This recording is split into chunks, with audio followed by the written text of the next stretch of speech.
दर्पण दृश्यमान नगरी तुल्यं निजान्तर्गतम् पश्यन्नात्मनि मायया बहिर्भूतं यथा निद्रया यः साक्षात् कुरुते प्रबोध समये स्वात्मानमेवाद्वयं तस्मै श्री गुरुते नमः इदं श्री दक्षिणामूर्तये।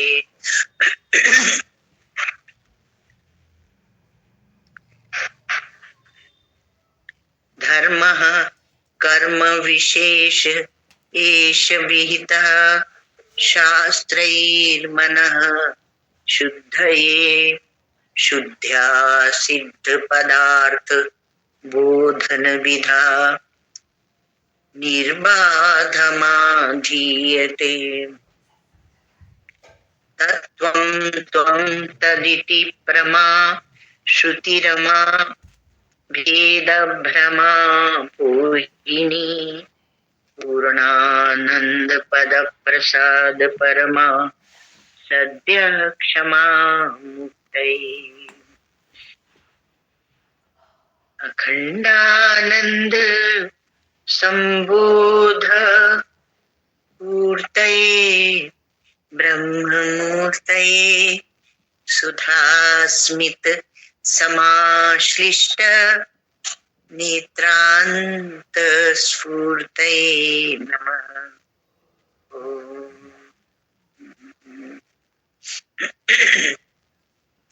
शंकरं शंकराचार्यं केशवं बादरायणं सूत्रभाष्यकृतौ वन्दे भगवन्तौ पुनः पुनः।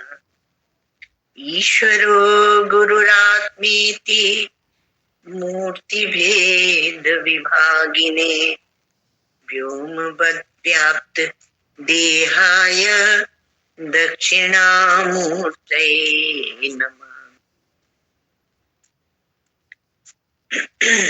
यस्य प्रसादादहमेव विष्णु मय्येव सर्वं परिकल्पितं च इत्थं विजानामि सदात्मरूपं तस्याङ्घ्रिपद्मं प्रणतोऽस्मि नित्यम् तस्याङ्घ्रिपद्मं प्रणतोऽस्मि नित्यम्।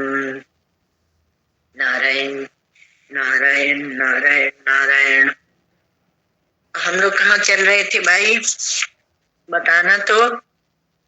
अध्यास, ठीक है। और उसमें हम लोगों ने किया था स्वरूपाध्यास, और फिर स्वरूपाध्यास कौन है, किसका है? अनात्मा का। वो स्वरूप से ही अध्यस्त है। और संसर्गाध्यास संबंधाध्यास वो किसका है? आत्मा का। अर्थात उसके संसर्ग से अध्यास हो रहा, उसके संबंध से अध्यास हो रहा। फिर आगे ये संसर्गाध्यास संबंधाध्यास हुआ। फिर आगे इसको और दूसरी प्रकार से हमारे वेदांत के शास्त्रों में समझाया जाता है। वो है, थोड़ा सा विचार करिएगा, क्योंकि हम इसलिए नहीं छू रहे थे नए विषय को कि थोड़ा गंभीर है, और उसके पहले हम लोगों को अहंकार को भी समझना पड़ता है। किस अहंकार क्या है? तो ज्ञानाध्यास और अर्थाध्यास। तो ज्ञान का अध्यास अर्थात ज्ञान में अध्यास है। तो जो प्रतीति होती है, प्रतीति अथवा कहो भान, तो जो भान होता है उसको कहते हैं ज्ञानाध्यास। अर्थात मिथ्या वस्तु का हमें ज्ञान होने लगता है। तो अब मिथ्या वस्तु का जो ज्ञान होता है उसे ज्ञानाध्यास कहते हैं। तो मिथ्या वस्तु के ज्ञान से हमारा कुछ बनता बिगड़ता नहीं है भाई, लेकिन वो प्रतीति को जब हम सत्य करके मानते हैं तब हमारे ज्ञान का बनता बिगड़ता, मतलब बनता बिगड़ता हुआ सा मालूम पड़ता है। अब शब्दों पर ध्यान देना क्योंकि हमारे वेदांत के शास्त्रों में इव इव इत्यादि बहुत से शब्दों का ऐसे प्रयोग किया जाता है। वहां संस्कृत में मालूम प्रतीत होता हुआ सा मालूम पड़ता है। फिर आगे तो जाके बताएंगे प्रतीत होने से कोई वस्तु सत्य नहीं हो जाती है और इसके दृष्टांत दिए जाते हैं। ठीक है, तो ज्ञानाध्यास है, ये हम लोग कर चुके हैं।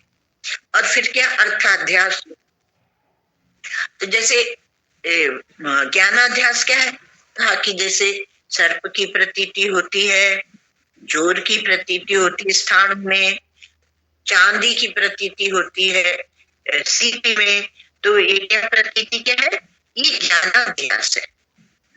तो ज्ञान को हम कैसे मिटाएंगे, थोड़ा इसमें विचार करना कि ये जो ज्ञान की प्रतीति होती है अथवा आभास होता है अथवा तो आपकी भान होता है, तो भान तो होता रहेगा।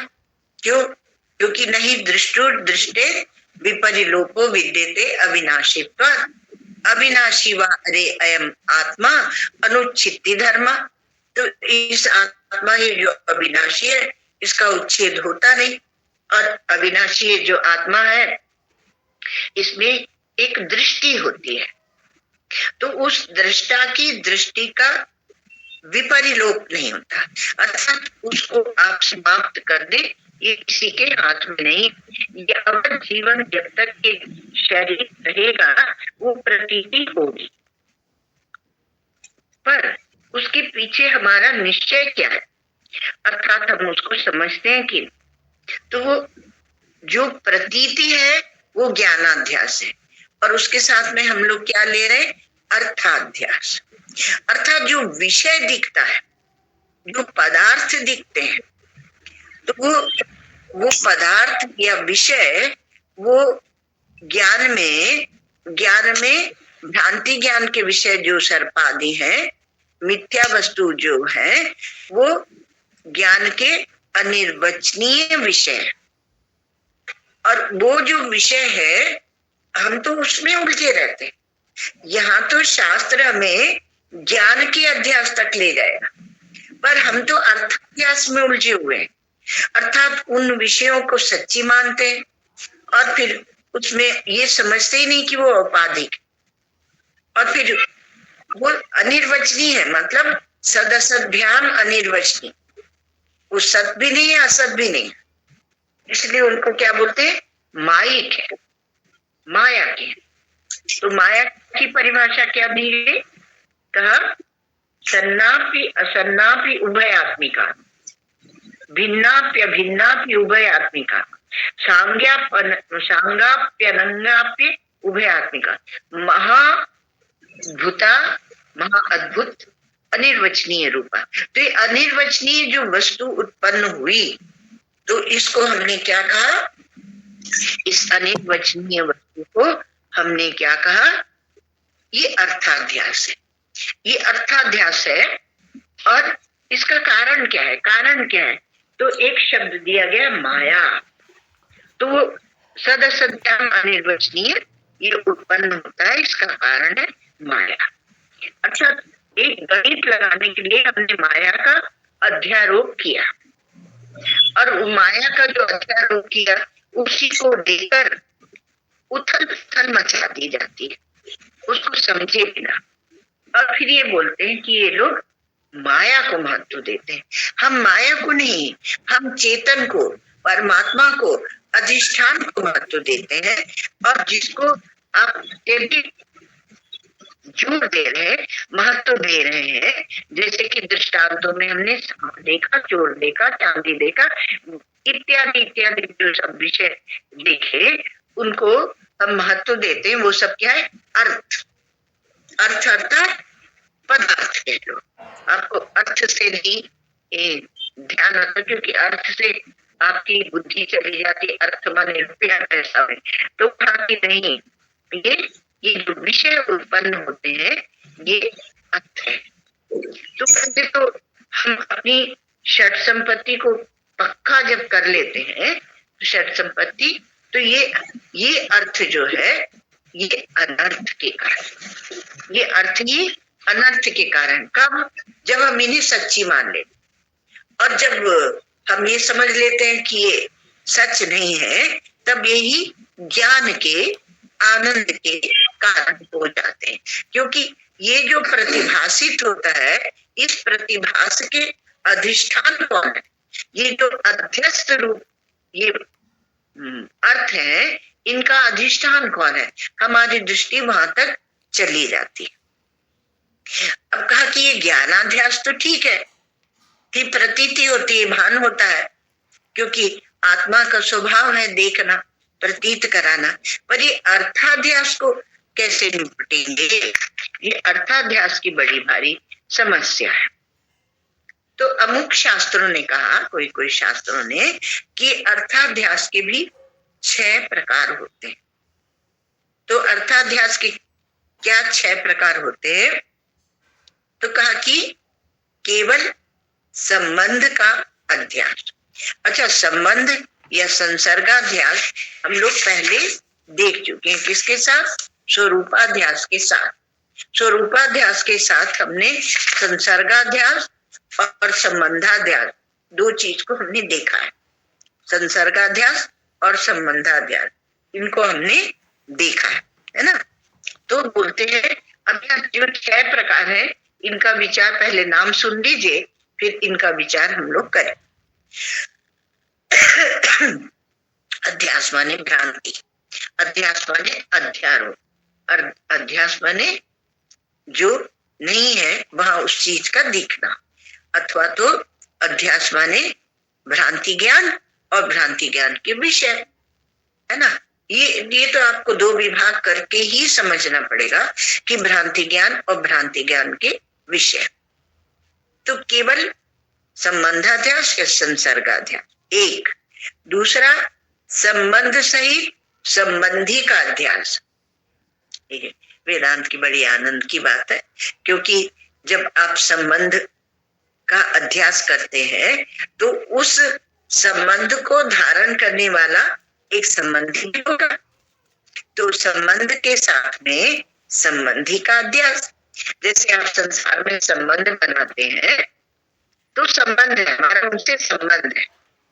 फिर जो संबंध के विषय है, या संबंध का जो व्यक्ति या वस्तु या विषय जो है, उसको संबंधी भी होगा, है ना। तो संबंध के सही संबंधी का अध्यास। एक दिन आपको बताया था ना कि जैसे एक रेल की परंपरा चलती है ना, वैसे ये अध्यास में एक परंपरा चलती है। तो क्या बताया था? रेल के इंजन की तरह क्या चलता है? तो कहा पहले होता है कि मैं अज्ञानी हूं, फिर उसके बाद ये होता है कि मैं हूं, है ना। तो अज्ञान से उपहित चैतन्य जो है, अहंकार या अंतःकरण, इसकी और बात आपको कल सुनाएंगे, वो आ जाता है। फिर तीसरी बात क्या होता है कि मैं सुखी हूं, मैं दुखी हूं, मैं करता हूं, मैं भोगता हूं, ये तीसरी बात आ जाती। माने सुख दुख काम संकल्प अंतःकरण के धर्म या अंतःकरण उपहित चेतन में अध्यारोपित हो जाते हैं, अध्यास्त हो जाते हैं। ठीक है। अब चौथी बात उसके बाद क्या आती है कि हम इंद्रियों के साथ तादात्म्य करते हैं। तो मैं काना हूं, मैं अंधा हूं, मैं बहरा हूं, मैं देखता हूं, मेरी आंखें अच्छी है। जैसे वो अध्यास है कि मैं बहरा हूं, उसी प्रकार से यह अध्यास भी है कि मैं बहुत अच्छा सुनता हूं और मैं देखता हूं, मैं बोलता हूं। तो इंद्रिय के धर्मों के साथ जुड़कर अंतःकरण उपहित चेतन में अध्यास होता है। अंतःकरण उपहित चेतन, वो चेतन विशुद्ध है और उसमें किसी वस्तु का अध्यास है नहीं, उसके साथ किसी धर्म या धर्मी का घुलना मिलना है नहीं, संबंध या संबंधी का भी घुलना मिलना है नहीं। चौथा, पांचवा क्या हुआ? मैं मनुष्य हूं, मैं मनुष्य हूं, मैं बालक हूं, मैं मनुष्य के बाद पूरा एक देह को लेकर ही खड़ा होता है। फिर मैं ब्राह्मण हूं, क्षत्रिय इत्यादि, और फिर धर्मों के सहित देह और अंतःकरण और इन सब के साथ जो तादाद में होता है, पहले मनुष्य हुआ था, फिर ये सब आ जाता है। तो इंद्रिय इत्यादि के धर्म तथा इंद्रिय आदि के धर्म, उससे उपहित चेतन। और छठवां क्या देखा था हम लोगों ने? मैं मोटा हूं, मैं पतला हूं, मैं काला हूं, मैं गोरा हूं। और शरीरम यदि निंदन्ति सहायास्ते जनाः स्वयं, क्योंकि हम भी शरीर की निंदा करते हैं। लेकिन क्या हो गया? अब क्या हो गया? अब क्या बोलते हैं? उसको कोर्ट तक भी ले जाते हैं। अगर ये कह दिया कि तुम मोटे हो, तुम काले हो, तो उसको कोर्ट में ले जाते भाई। पर हमारे शास्त्र तो कह ही रहे, तो उसके साथ भी अध्यास होता है। तो इसलिए कहा कि शरीरम यदि निंदन्ति सहायास्ते जनाः स्वयं, क्योंकि हम भी शरीर की निंदा करते हैं, जिसमें इससे वैराग्य हो जाए शरीर से।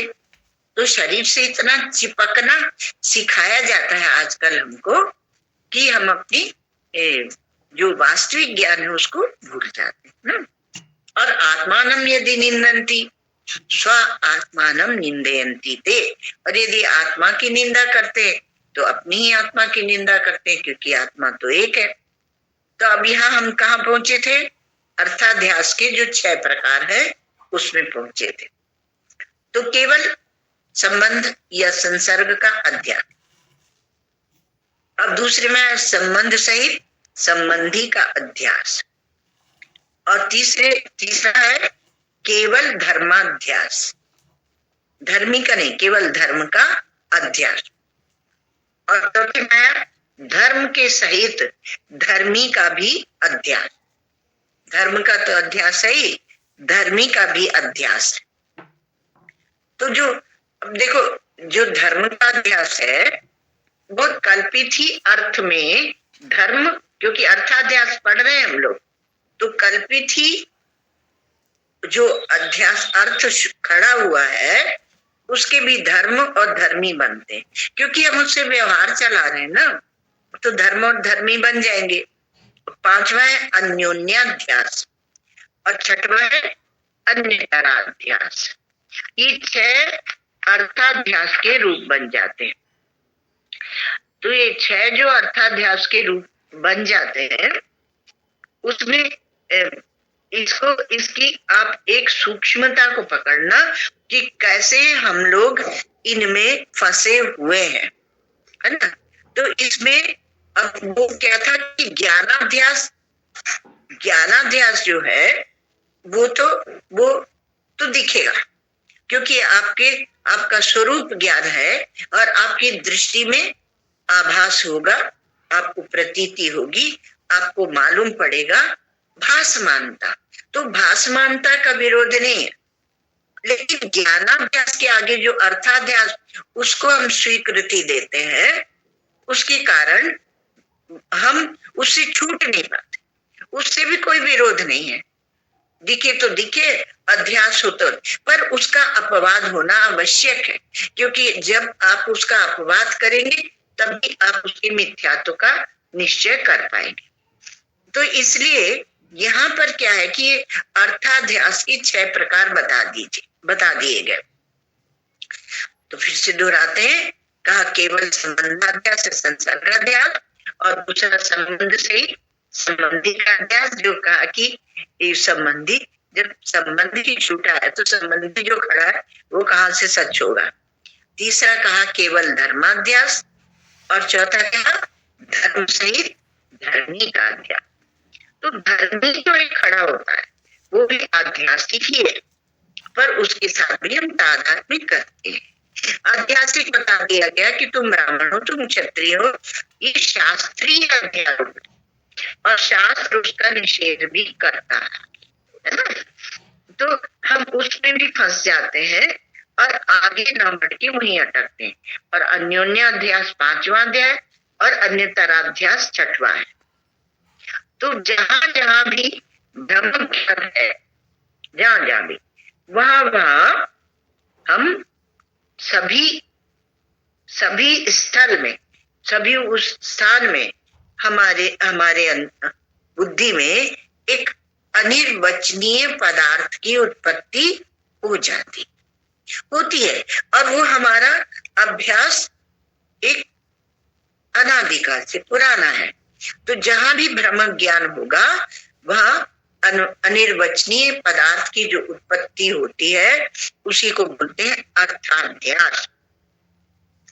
तो ज्ञानाध्यास तो भाई ठीक है कि आपको आकाश में नीलिमा दिखती है, तो जब तक आपके नेत्र हैं तो आपको आकाश में नीलिमा दिखेगी, ठीक है, वो हो गया ज्ञानाध्यास। पर यदि आप उस नीलिमा को सत्य मानते हैं तो उसको क्या कहेंगे? बालक बुद्धि। वो बुद्धि परिपक्व नहीं हुई है। जैसे आप लोग तो छोटे स्थानों में, गांव में रहे होंगे जो, तो जानते हैं कि लगता है वो आकाश जो नीला है और वहां आगे दूर जाके वो धरती से मिल रहा है, तो हम दौड़ते दौड़ते जाएंगे तो उस नीलेपन को हम पकड़ लेंगे। तो उस नीलेपन को हम पकड़ लेंगे तो वो वास्तव में नीला नहीं होता। अब जो उसमें चलते हैं ना एरोप्लेन में, हवाई जहाज में, तो वो जानते हैं कि वो नीला केवल एक भ्रांति से दिखता है। तो वो नीलापन जो दिखता है उसको हम बाल्टी में भर के लाएंगे और कपड़े रंग लेंगे, तो वो क्या होगा? वो बालक बुद्धि हो जाएगी।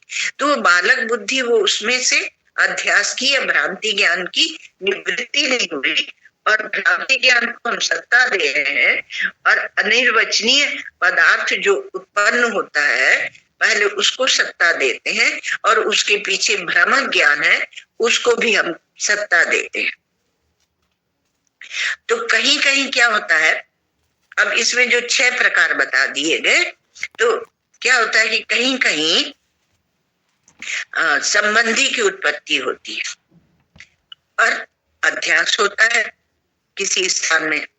जैसे कि सीपी में चांदी की उत्पत्ति होती है, तो उत्पत्ति होती नहीं है, इसलिए ये उत्पत्ति जो है इसका निषेध किया जाता है हमारे सैद्धांतिक ग्रंथों में, जैसे योग वासिष्ठ आदि। तो उसमें कहानियों के द्वारा उत्पत्ति प्रकरण है, उसमें पहले एक मुमुक्षु व्यवहार प्रकरण है, वैराग्य प्रकरण है, मुमुक्षु व्यवहार, फिर एक उत्पत्ति प्रकरण है। तो उस उत्पत्ति शब्द हम प्रयोग कर रहे हैं, पर उत्पन्न कुछ होता नहीं है, क्योंकि वह आध्यासिक ही उत्पत्ति है। तो अध्यासिक अर्थात प्रातीतिक उत्पत्ति है, मिथ्या उत्पत्ति है, अनिर्वचनीय उत्पत्ति है। इसलिए हमारे वेदों में भी ऐसे मंत्र आते हैं जहां कहते हैं न सदासी न सदासी तदानी, वहां पर सत भी नहीं था, असत भी नहीं था।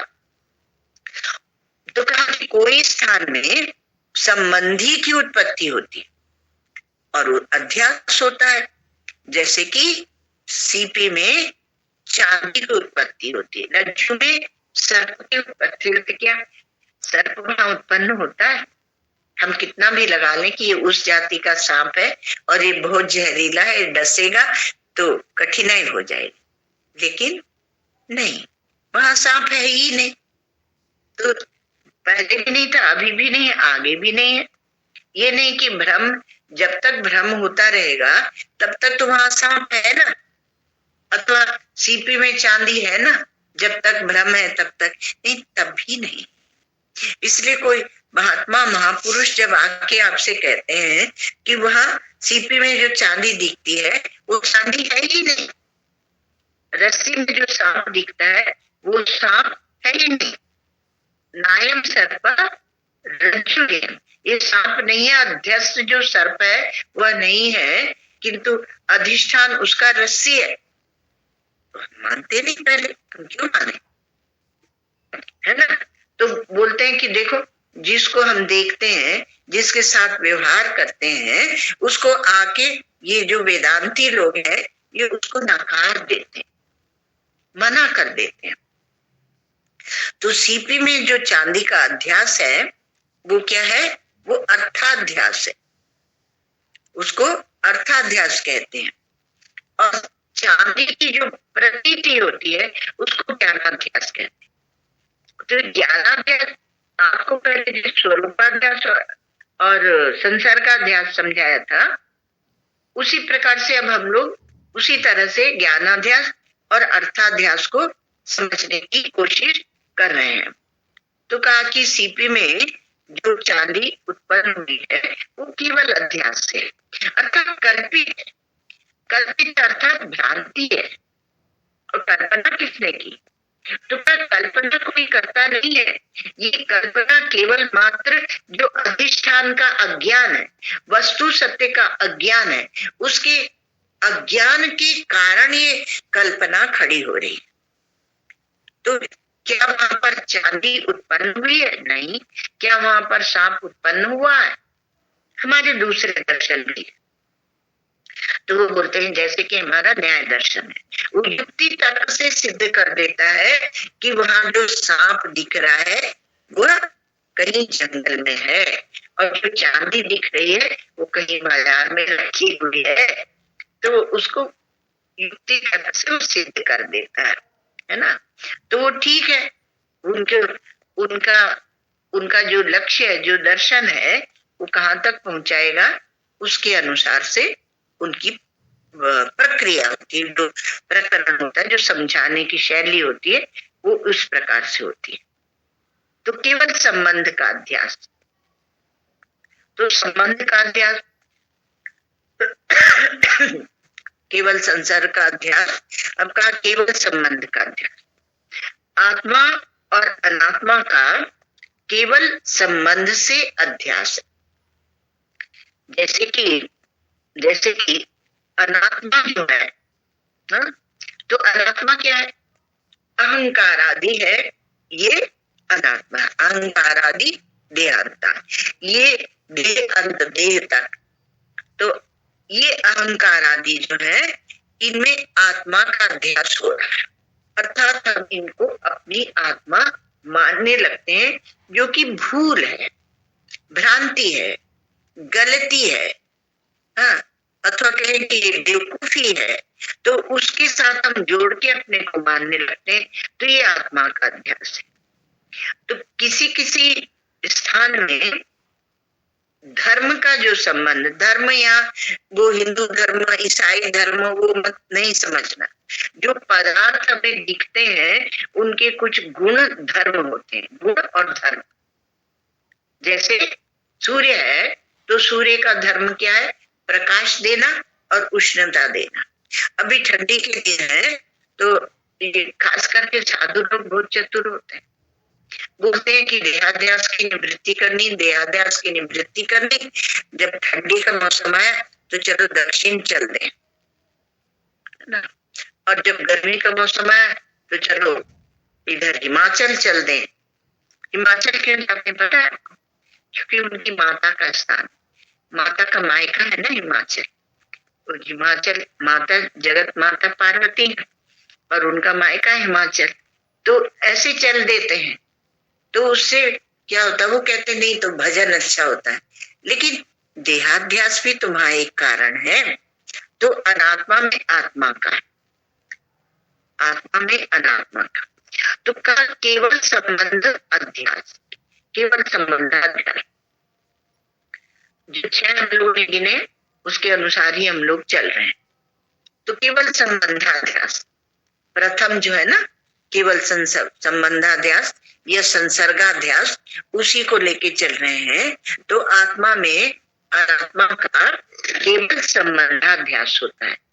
आत्मा का अनात्मा में, आत्मा को रो, वो केवल संबंध से ही, अच्छा, अथवा संसर्ग से ही, संबंध से ही वहां अध्यास होता है। और उसमें कहा कि अहंकार आदि जो है वो आत्मा के सन्निकट है। इसको हम लोग समझेंगे, आगे समझेंगे। तो अनात्मा में जो अहंकार आदि है, अनात्मा माने अहंकार आदि, वो आत्मा में अध्यस्त है। तो आत्मा तो उनके साथ अध्यास है। तो ये क्या है? ये क्या है? केवल संबंध का अध्यास।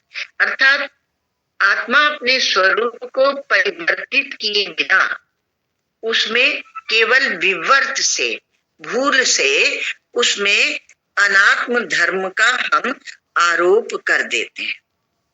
तो धर्म का जो संबंध है उसके कारण से ये अध्यास होता है। कोई कोई स्थान में जो धर्म का संबंध मतलब अनात्म वस्तु के जो धर्म है या आत्म वस्तु के जो धर्म है उसके कारण अध्यास होता है, तो केवल संबंधाध्यास।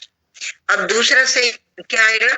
संबंध के सहित संबंधी का अध्यास। इस पर हम लोग कल विचार करेंगे।